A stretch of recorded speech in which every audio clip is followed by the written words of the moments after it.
Hi this is Bapi Pal and आप सबको मेरे चैनल पर फिर से welcome.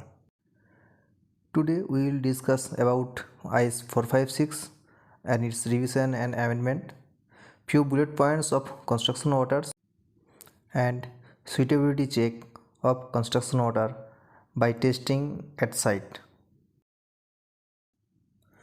All civil engineering student and construction engineer जो कंस्ट्रक्शन के साथ रिलेटेड है, हम सभी जानते हैं कि आईएस 456 का इम्पोर्टेंट कितना होता है, लेकिन हम लोग 456 को उतना अच्छा तरीके से रीड नहीं करते हैं। इसीलिए क्या होता है, बहुत सारे पॉइंट हम लोग मिस आउट कर जाते हैं। और हम सभी जानते हैं कि आईएस 456 को मदर ऑफ आईएस कोड बोलते हैं। तो बेसिकली हम लोग इसको बहुत अच्छी तरीके से कॉलेज लाइफ से इसको स्टडी करते हैं और इंजीनियरिंग कंस्ट्रक्शन लाइन में भी हम लोग इसको साइट में एप्लीकेशन करते हैं। आईएस 456 बेसिकली एक इंडियन स्टैंडर्ड होता है और ये डिस्क्राइब करते हैं plain and reinforcement concrete. Plain and reinforcement concrete का मीनिंग होता है, प्लेन कंक्रीट मतलब क्या होता है, इसमें टीएमटी बार और रिइंफोर्समेंट नहीं रहता है। बेसिकली हम लोग कंस्ट्रक्शन लाइन में इसको पीसीसी बोलते हैं। और रिइंफोर्स कंक्रीट का मतलब होता है जिसमें रिइंफोर्समेंट रहेगा, जो कॉमनली हम लोग आरसीसी बोलते हैं। आईएस 456 आपको प्रॉपरली गाइड करेगा कि कंक्रीट के लिए कौन सा टाइप का मटेरियल होना चाहिए, इसका पैरामीटर क्या होना चाहिए, इसका डिज़ाइन क्या होना चाहिए, स्ट्रक्चर का डिज़ाइन क्या होना चाहिए, इनका क्राइटेरिया क्या होना चाहिए, कंक्रीट डिज़ाइन क्या होना चाहिए, तो इनका ग्रेड क्या होना चाहिए, कैसे डिज़ाइन करेंगे। प्रॉपरली आपको ओवरऑल जो कंक्रीट के बारे में जो नॉलेज है आप लोग 456 से आपको प्रॉपरली मिल जाएगा। कॉलेज लाइफ से हम लोग आईएस 456 2000 के हिसाब से हम लोग जानते थे, लेकिन 2000 के बाद भी आईएस 456 का रिवीजन हुआ है, रिफॉर्म हुआ है 2011, 2016 एंड रिसेंटली 2021 में इसका रिफॉर्म हुआ है। और इसका 4 नंबर अमेंडमेंट भी है, 1, 2, 3, 4। सो फ्रेंड्स, धीरे धीरे आईएस 456 को आप लोगों के साथ हम डिटेल्स में डिस्कस करेंगे। इसका मटेरियल्स का प्रॉपर्टी क्या होता है, कैसे इसका डिज़ाइन आप लोग साइड में मेंटेन करेंगे, डिज़ाइन कैलकुलेशन क्या होता है। तो चलिए हम लोग अभी इसको स्टार्ट करते हैं। और इसका जो एजेंडा है, इसमें जो क्या क्या चीज़ डिस्क्राइब किया हुआ है, तो उसको हम लोग जानते हैं। आईएस 456 में 5 सेक्शन होता है एंड एनेक्स 1 to 8 तक 8 नंबर एनेक्स रहता है। सेक्शन नंबर 1 में बेसिकली जनरल्स टर्म्स रहता है, जो सिंबल रहता है कि पूरा आईएस कोड में कौन सा सिंबल को क्या डिनोट किया है। जैसे ए मतलब एरिया होता है, बी मतलब इफेक्टिव विड्थ ऑफ स्लैब होता है, डी मतलब ओवरऑल डेप्थ होता है। तो इस तरीके से जो सिंबल यूज़ किया टोटली आईएस कोड में, तो इसके बारे में सेक्शन 1 में लिखा गया है। सेक्शन 2 जो होता है, सेक्शन 2 में बेसिकली मटेरियल्स के बारे में डिटेल्स में लिखा गया है। मटेरियल्स मतलब कंक्रीट का है तो इसका एग्रीगेट, इसका वाटर, एडमिक्सर, सीमेंट, तो इनका टोटल प्रॉपर्टी दिया गया है, कितना टाइप का होता है मटेरियल्स, इसका प्रॉपर्टी क्या है, टेस्टिंग कैसा है, तो इसके बारे में डिस्क्राइब किया गया है सेक्शन 2 में। और वर्कमैनशिप क्या होना चाहिए, क्या इंस्पेक्शन होना चाहिए, क्या क्या आप इंस्पेक्शन करेंगे, क्या टेस्ट करेंगे मटेरियल्स का, तो ये सब डिटेल्स में बेसिकली सेक्शन 2 में दिया गया है। सेक्शन 3 में बेसिकली जनरल डिज़ाइन कंडीशन दिया गया है, मतलब डिज़ाइन में मेथड ऑफ डिज़ाइन क्या होगा, डिज़ाइन का एम क्या है, डिज़ाइन का प्रोसेस क्या क्या रहता है, लोड व फोर्स कैलकुलेशन क्या होंगे, तो ये सब चीज़ आपका बेसिकली सेक्शन 3 में दिया गया है। सेक्शन 4 में स्पेशल डिज़ाइन रिक्वायरमेंट जो होता है, स्ट्रक्चरल मेंबर्स, स्ट्रक्चरल मतलब स्टील मेंबर बेसिकली हम लोग कहते हैं। तो स्टील मेंबर जो रहता है, इनका जो डिज़ाइन रिक्वायरमेंट रहता है, तो ये उनका प्रोसेस जो है तो सेक्शन 4 में प्रॉपरली डिस्क्राइब किया गया है। और सेक्शन 5 में जो स्ट्रक्चरल डिज़ाइन होता है, उस स्ट्रक्चरल डिज़ाइन में बेसिकली लिमिटेड मेथड में इधर डिस्क्राइब किया गया। बेसिकली टू टाइप का डिज़ाइन मेथड होता है, एक लिमिटेड मेथड होता है, ये वर्किंग टेस्ट मेथड होता है। तो इधर बेसिकली सेक्शन 5 में लिमिटेड मेथड डिस्क्राइब किया गया है। And annexure A to H तक जो है इसमें थोड़ा थोड़ा करके स्पेशल कुछ केस, स्पेशल कुछ डिज़ाइन डिस्क्राइब किया गया है। जैसे एनेक्स बिक्स में वर्किंग टेस्ट मेथड के बारे में डिस्क्राइब किया गया है। एनेक्स ए जो है इसमें रेफरेंस जो आईएस कोड है उसका बारे में थोड़ा रेफरेंस दिया गया है। तो इसमें ज़्यादा कुछ इंपॉर्टेंस नहीं है, तो बट थ्रूली आपको आईएस 456 को सेक्शन है एंड एनेक्स है, ये दोनों चीज़ को प्रॉपरली हम लोग को जानना चाहिए। और इसको कैसे जानेंगे तो हम लोग सेक्शन वाइज अभी हम लोग देखेंगे। कंक्रीट बनाने के लिए हम लोग कुछ भी मटेरियल कंस्ट्रक्शन में यूज़ कर नहीं सकते हैं, तो उसी के लिए आईएस 456 एक गाइडलाइंस दिया है। और कौन सा मटेरियल कैसे यूज़ करेंगे, इसका प्रॉपर्टी क्या होना चाहिए, तो हर चीज़ आईएस 456 में आपको मिल जाएगा। तो आज हम लोग डिस्कस करेंगे कि जो कंस्ट्रक्शन वाटर है, कंस्ट्रक्शन वाटर का प्रॉपर्टी क्या होना चाहिए, इसका टेस्टिंग कैसे करेंगे, इसको बारे में हम लोग जानेंगे। आईएस 456 में क्लॉज नंबर 5.4 जो होता है, इसमें क्लियरली मेंशन किया गया है जो वाटर यूज़ होंगे, जब मिक्सिंग करेंगे या क्यूरिंग करेंगे तो प्रॉपरली क्लीन होगा।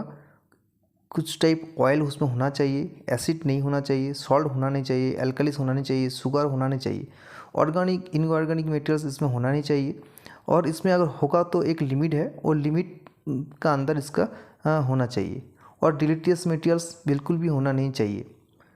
In clause number 5.4.2, it is clearly mentioned that the pH value of water should not be less than 6। तो हम लोग लिटमस पेपर व पेज मीटर से वाटर का जो पेज वैल्यू होता है वो साइड पे हम लोग मेजर कर सकते हैं। यू कैन सी ऑल्सो के आईएस 456 क्लॉज नंबर 5.4.3 में क्लियरली मेंशन कर दिया है कि हम लोग सी वाटर यूज़ कर नहीं सकते कंस्ट्रक्शन में, कंक्रीट में या क्यूरिंग में। एज़ पर स्टैंडर्ड हम लोग जो वाटर को, कंस्ट्रक्शन वाटर को यूज़ करने के लिए जा रहे कंस्ट्रक्शन में, जो कुछ भी पर्पस हो सकते हैं, कंक्रीट मिक्सिंग में हो सकते हैं, क्यूरिंग के लिए हो सकते हैं, तो पर्टिकुलर वो वाटर का बहुत सारा पैरामीटर चेक करना पड़ता है। तो वाटर में आप कैसे चेक करें, उसको सैंपल कैसे लेंगे ना, it is clearly mention in IS 456 clause number 5.4.1.1 कि आप जो सैंपल लेंगे वो कहाँ, जो ट्रीटमेंट वाटर है उससे सैंपल ले नहीं सकते हैं। तो आपको प्रॉपरली जो जहाँ से आप बोरहोल हो या कुछ रिजर्वर हो तो उसी का ही आपको प्रॉपरली वाटर लेना पड़ेगा। और वाटर जस्ट में जो आप कंटेनर रहेगा वो कंटेनर प्रॉपरली क्लीन रहेगा। तो ये 2-3 चीज़ आपको प्रॉपरली आपको साइड में मेंटेन करना पड़ेगा।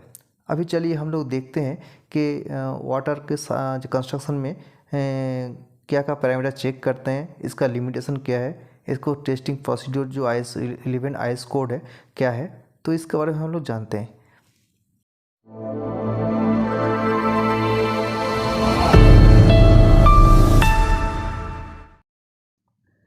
सिविल इंजीनियरिंग स्टूडेंट या कंस्ट्रक्शन इंजीनियर जो आप लोग मेरा वीडियो देख रहे हैं, आप लोगों से रिक्वेस्ट है कि आईएस 456 को बहुत अच्छा तरीके से आप लोग स्टडी कीजिएगा, क्योंकि आईएस 456 का जो क्राइटेरिया है वाटर का, इसी का ऊपर आपको हो सकता है कि साइड में कुछ ऑडिट आएगा, इसमें से ऑडिट में ये पैरामीटर आपको चेक करना चाहिए।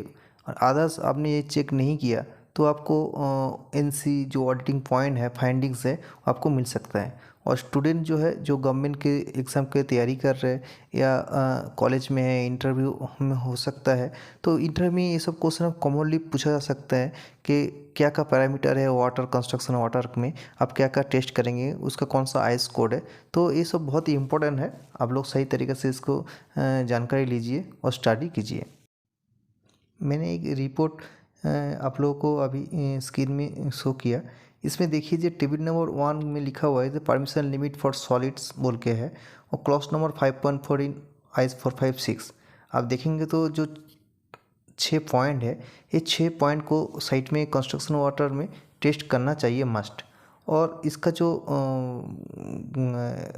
आईएस कोड है, टेस्टिंग आईएस कोड है, वो भी मैं मेंशन कर दिया हूँ। और इसका जो रिजल्ट आया है और इसका परमिशन लिमिट क्या है वो भी मेंशन कर दिया हूँ आप लोग को जानने के लिए और इजी अंडरस्टैंडिंग के लिए।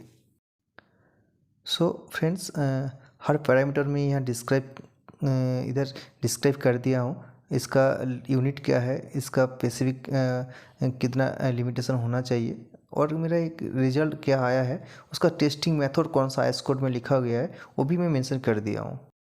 फॉर एग्जांपल क्लोराइड जो है, क्लोराइड का यूनिट होता है मिलीग्राम पर लीटर। इसमें देखिए जो आरसीसी और पीसीसी होता है, जो आरसीसी है इसको 500 मिलीग्राम पर लीटर में 500 होना चाहिए, और सीसी के लिए 2000 तक होना चाहिए। एंड मैंने जो सैंपल लिया था उसका जो रिजल्ट आया था 24.0, और ये टेस्टिंग मैंने IS 3025 पार्ट 32 का हिसाब से मैं टेस्ट किया हूँ। आप लोग भी सेम IS को डाउनलोड करके या किसी से लेके ये टेस्ट कर सकते हैं। बहुत इजी टेस्ट है, और इसको फॉलो भी कर सकते हैं साइट में। फ्रेंड्स, अभी भी आपने मेरा चैनल को सब्सक्राइब नहीं किया है तो काइंडली मेरा चैनल सब्सक्राइब कर दीजिए और मेरे साथ जुड़ा रहिए।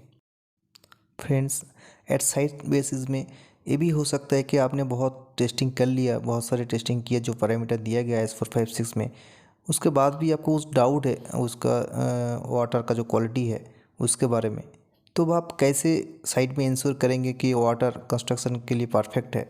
तो इसका भी 2 टेस्ट होता है जो शायद बहुत क्वालिटी इंजीनियर इसको फॉलो नहीं करते हैं, और एक्चुअली इसको करना चाहिए और इसको ट्रायल लेके देखना चाहिए क्या आ रहे नहीं आ रहे, तब जाके आप साइड में आप उसको डिसीजन ले सकते हैं।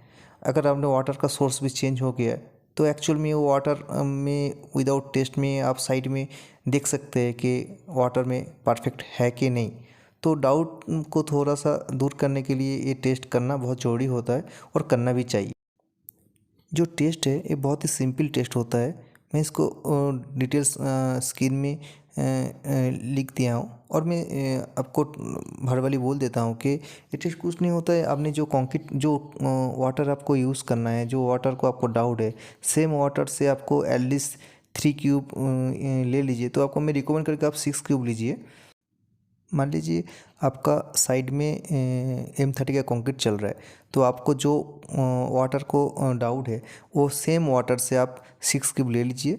3 cube for 7 days, 3 cube for 28 days, और सेम डिजाइन को आपको जो डिस्टिल वाटर है वो डिस्टिल वाटर से 6 क्यूब लीजिए। तो जो 6 क्यूब है, फर्स्ट 6 क्यूब है आपका जो वाटर का डाउट है वो वाटर में मिक्सिंग है, और अनदर 6 क्यूब जो डिस्टिल वाटर से लेना है। तो दोनों का जो कंप्रेसिव स्ट्रेंथ है आफ्टर 20 डेज़ के बाद, इसका 90% जो प्रोपोज वाटर है उसका 90% से कम नहीं होना चाहिए।